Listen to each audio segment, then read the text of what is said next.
जीवनमा सबैभन्दा अप्ठ्यारो काम भनेको मानिसलाई चिन्नु हो। हेर्नुहोस्, मानिसलाई चिन्न बडो कठिन हुन्छ, यति धेरै अप्ठ्यारो हुन्छ कि त्यसको कुनै बयान गर्न सकिँदैन।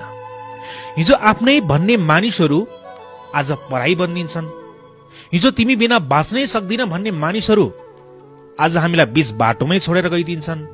म त तिम्रै हो नि, तिमी बिना म कसरी बाँचु भनेर धरधरी रुने मानिसहरू आज विदाईका हातहरू हल्लाएर आफ्नो जीवनमा अगाडि बढिरहेका हुन्छन्। म तिम्रो हरेक दुःख सुखमा साथ दिन्छु भन्ने मानिसहरूले नै अनायासै हामीलाई धोका दिइरहेका हुन्छन्।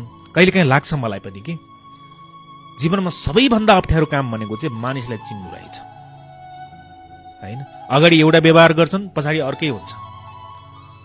अगाडि उनीहरूको व्यवहार स्वभाव देख्दाखेरि लाग्छ ओहो ऊ त मेरो जीवनमा यति महत्त्वपूर्ण मान्छे हो, तर पछाडि पछाडि हामीलाई सिद्ध्याउने खेलमा लागिरहेका हुन्छन्।